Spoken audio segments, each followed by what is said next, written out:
today by Barry Ackerman, who's an HR consultant, HR expert. Welcome, Barry. Hi, Eric. Thank you so much for having me. Thanks for coming on. So, HR is one of those topics that is certainly like at the bottom of most entrepreneurs' lists of what they want to be dealing with. This is not why they founded their business. This is not why they do what they do. You don't expect that, and you already know that. At the same time, as a company scales, one of the most important things that an entrepreneur can and really must do is work on HR, because you're going to have risk, you're going to have people. Tell me a little bit about what you do and how you help an entrepreneur scale their company. You're absolutely right. No one starts their business wanting to focus on HR, just like they don't start their business wanting to pay their taxes. But as you grow, you're going to have to pay more taxes. And as you grow, you're going to have to deal with more HR issues. So to use that analogy, the earlier you build a relationship with an accountant to make sure that your books are in order and your taxes are being taken care of, I would say it's probably pretty similar. As your company is growing, the earlier you build a connection with someone who knows HR, whether that's a consultant or bring someone in-house, depending on the size of your company and your needs, the better off you're setting yourself up for success in the long term. So what is the light bulb moment that a entrepreneur who has a company and is scaling should think, I really should think about HR? Like, it just doesn't need to be the day they incorporate, but there's some point where something happens where they need somebody like you. What is that point? Sure. Great question. I mean, they're really different philosophies and different attitudes, I guess, based on personality. Some people will call me up as they're hiring their first or second employee to say, hey, what do I need to know? And it's somewhat minimal, but it's always good to get ahead of it. I always say an ounce of prevention is worth a pound of cure. So just to make sure things are set up from day one, as soon as you're hiring your first or second employee, can only save you a headache. But there are plenty of companies that wait until much later and wait until they get a letter from the Department of Labor or a letter from an attorney or something that keeps them up at night. And that's when they say, hey, I really need to figure out what's going on here. And that's when they reach out. So it's really, different personalities. Of course, my suggestion is get ahead of it. An ounce of prevention is worth a lot more than a pound of cure. But they're different personalities. So okay, as early as possible, start sooner than you think you need it is probably the best case scenario. And in reality, a lot of times they're going to call you when they get a letter from an attorney, somebody suing them. They have a situation that their radar went up, that they know this is going to be a problem. Let's say somebody has a health issue and also has been had a performance issue. They want to let them go. Now they know, wait a second, I probably shouldn't just do that without thinking it through. Let me get some help. That's definitely a very common issue where people realize that they're getting into something that feels sticky, feels tricky. They're not sure. They realize that they could easily mess up. Those kinds of details you touched on are very common. They have a poorly performing employee, but now there's some kind of a medical issue or some other thing that now all of a sudden they're not sure how they can deal with it, if they can deal with it. So that certainly can be a wake up call for a lot of employers. Right. And where is the line between HR consultant and like employment attorney, employment law? Because I'm sure that they're in the same ballpark, but they're needed at different stages and do different things. Absolutely, yeah, great question as well. A lawyer is not going to help you write a job description for the most part. I don't want to speak for every employment lawyer out there, but they're going to speak to the real technical, legal stuff, which there definitely is plenty of. But there's a lot more than just that. Performance management is mostly not a legal technical issue. So you're not going to go to an attorney to help you write a job description. There are certain things that definitely are beyond my scope. And if a company receives a letter from an attorney about an employee issue or something like that, they definitely need to respond. They need to go to an attorney to respond. That's for sure. But dealing with a difficult employee or performance issue, or not sure about what an employee is entitled to with regards to leave or something like that, there's no need to go to an attorney in those situations. Definitely turn to an HR consultant first. And if it's something that needs the expertise of an attorney, then any good HR consultant will know where their expertise ends and where they need to bring in an attorney. And usually HR consultants will have relationships with employment attorneys, so it'll be an easy handoff. Got it. Okay, so let's talk about, I think that you work with many companies that are trying to scale. If they're already above, if they have 300 employees, they probably already have in-house HR. And if they're, so you're working at a company that's what size exactly? So I usually say that my ballpark is 20. My sweet spot, I should say, is 20 to 50 employees. I do have many clients that are much larger. I even have a client that has over 1,000 employees. With those kind of clients, and really with most of my clients, they're doing the basic HR in-house.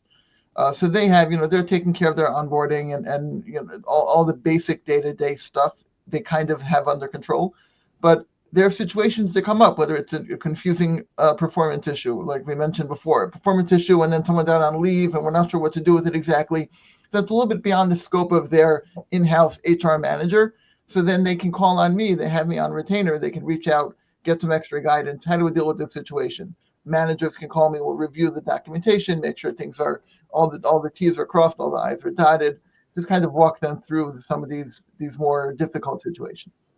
And what are the 2 or 3 scenarios that you seem to see over and over and over, that people that are in your core area, 20 to 50 employees, they're just making this mistake all the time, and this is something they should have on their radar to think about? Sure, overtime is a big one.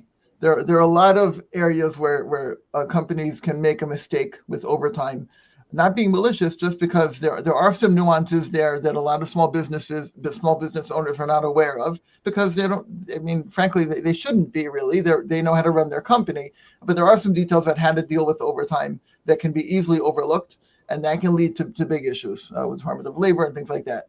So that's a common area, that people reach out with overtime issues.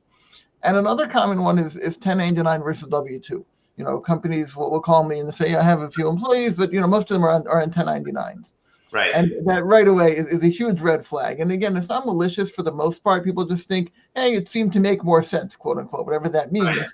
Right. But it doesn't make more sense according to the Department of Labor and the IRS. And it could lead to quite a bit of liability. So that's definitely a common area. Besides for like what we touched on before, which is by far my top question is that difficult employee who's out on leave, what do we do? That's far and away the most common. So those are the 3 things that come up frequently. And how can somebody get ahead of those things, like before they get to a stage where they have a problem? So like we said before, just have a relationship with an HR consultant as you're getting started or as you're starting, just to ask these basic questions.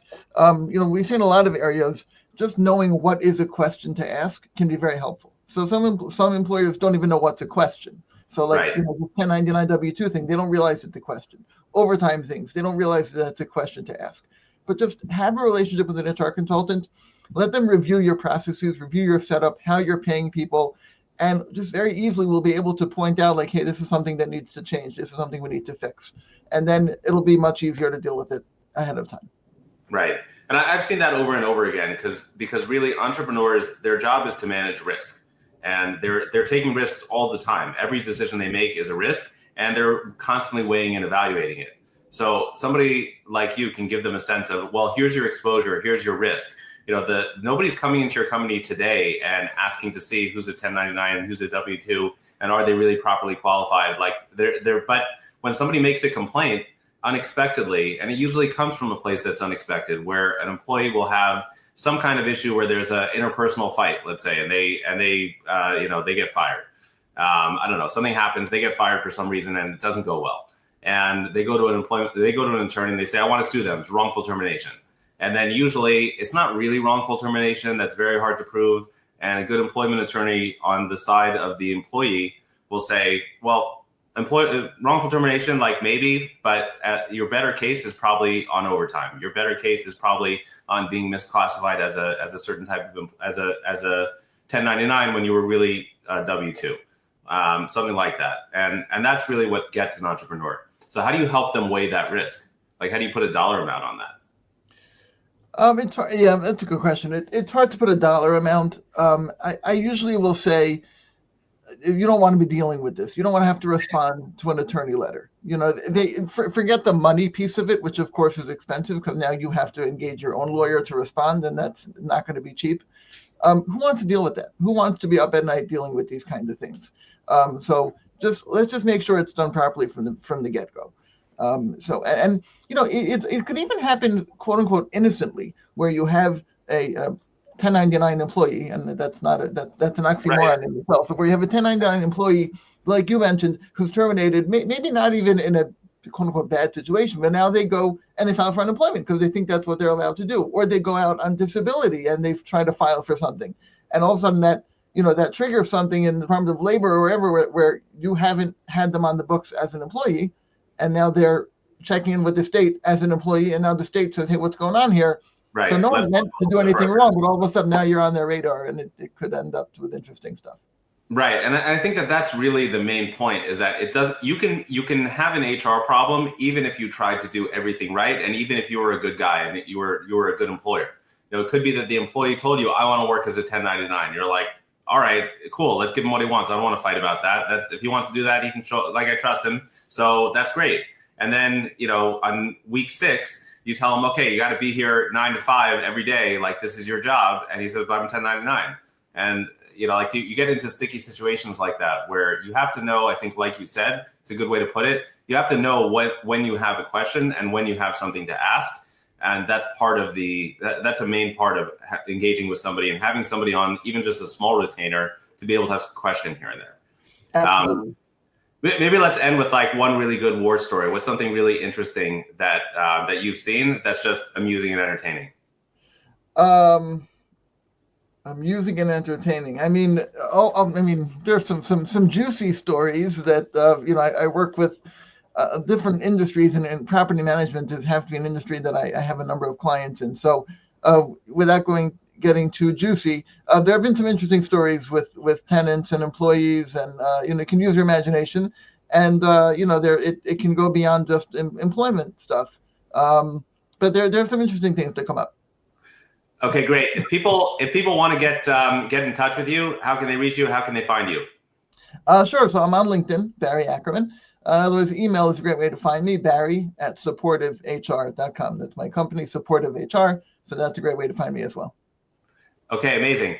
Thank you so much for coming on, sharing these amazing tips and your experience working with entrepreneurs that are looking to scale their companies. I think HR is one of those areas that anybody who's scaling has to think about, and you have to have some kind of a plan, and you have to pay a little bit of attention to it before it bites you, and working with a consultant is a great way to do that. So thank you so much for sharing your experience. Great to have you on. And if anybody watching has an HR issue or wants to make sure that they don't have issues in the future that they could prevent, please reach out to Barry. Thank you so much, Eric. I really appreciate it.